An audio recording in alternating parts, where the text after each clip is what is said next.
వనపర్తి జిల్లా రంగాపూర్లో పేకాట స్థావరంపై పోలీసులు దాడులు నిర్వహించారు. ఈ దాడిలో 15 మందిని అరెస్టు చేసినట్లు పోలీసులు తెలిపారు. నిందితుల నుండి 6,35,000 నగదు, 4 కార్లు, 4 బైకులు, 15 మొబైల్ ఫోన్లు స్వాధీనం చేసుకున్నట్లు షెబ్బేర్ పోలీసులు వెల్లడించారు. అసాంఘిక కార్యక్రమాలకు పాల్పడితే కఠిన చర్యలు తప్పవని పోలీసులు హెచ్చరించారు. ఎన్ఫోర్స్మెంట్ అంటే లా అండ్ ఆర్డర్ మెయింటెనెన్స్ చేయడంలో ఎటువంటి డీవియేషన్స్ ఉండద్దు, ఎటువంటి గ్యాప్స్ ఉండద్దు అని ఇన్స్ట్రక్షన్స్ ఇవ్వడం జరిగింది. అయితే కొంత సమాచారం మేరకు గద్వాల్ ఎస్పీ గారికి మరియు అక్కడ గద్వాల్ లోకల్ పోలీస్కి వచ్చిన సమాచారం మేరకు కొంతమంది పెబ్బేర్లో గోడౌన్లో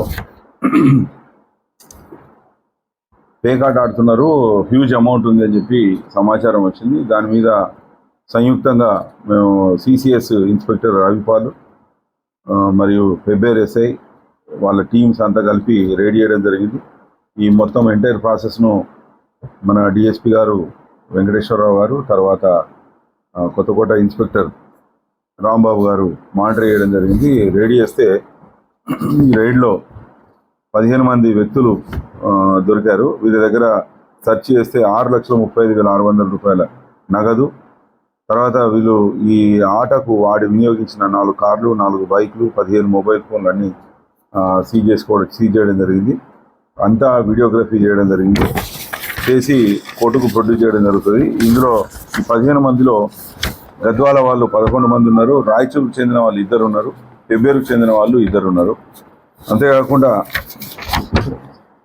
తర్వాత కొన్ని సెక్షన్స్, కొన్ని నేరాలకు బలమైన సెక్షన్స్ వాళ్ళు ఇంట్రడ్యూస్ చేయడం జరిగింది. ఈ విషయము ప్రజలందరికీ తెలవాలనే ఉద్దేశంగా ఈ ప్రెస్ మీట్ పెట్టడం జరుగుతుంది. దీనిలో 112 క్లాస్ 2 అంటే 112 క్లాస్ 2 సెక్షన్ ప్రకారము ఎవరైనా పెట్టి ఆర్గనైజ్డ్ క్రైమ్స్ నడిపిస్తే వాళ్ళకు కనీసం సంవత్సరం నుండి 7 సంవత్సరాల వరకు జైలు శిక్ష పడే అవకాశం ఉంది.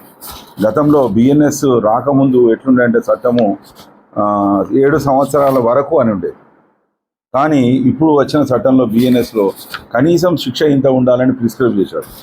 అంటే ఇప్పుడు ఫర్ ఎగ్జాంపుల్ 3 సంవత్సరాల వరకు జైలు పడాలని ఉన్నదనుకోండి, నెల వేయచ్చు, 2 నెలలు వేయచ్చు, 3 సంవత్సరాల వరకు వేయచ్చు. కానీ ఇప్పుడు కొత్త చట్టంలో కనీస శిక్ష ప్రతిపాదించారు కాబట్టి దీనిలో కనీసం 1 సంవత్సరం జైలు శిక్ష అని చెప్పారు. 1 సంవత్సరం కనీసం జైలు శిక్ష, దాని మీద ఎంతైనా వేయచ్చు అన్నట్టు. ఇటువంటి సమాజంకు తెలియక మనం చెప్పేది కూడా అర్థం చేసుకోక మేము చాలా వరకు ప్రతి గ్రామంలో బిఎన్ఎస్ కొత్త చట్టాల మీద అవగాహన కార్యక్రమాలు పెట్టాము.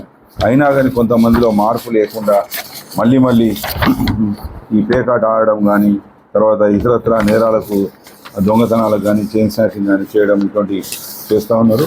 వీళ్ళకు ఇప్పుడు దీని ఫలితం ఇప్పుడు తెలియదు. దీని ఫలితం రేపు కోర్టు తీర్పు వచ్చినాక అర్థమవుతుంది వీళ్ళకు. అందుకోసం మళ్ళీ చెప్తున్నాం ప్రజలకు, ఎటువంటి వ్యసనాలకు లోను కాకుండా మీరు ఎటువంటి చట్ట వ్యతిరేక కార్యకలాపాలు చేయకుండా మంచి సొసైటీలో బతకాలని మేము పోలీస్ డిపార్ట్మెంట్ తరఫున రిక్వెస్ట్ చేస్తున్నాం.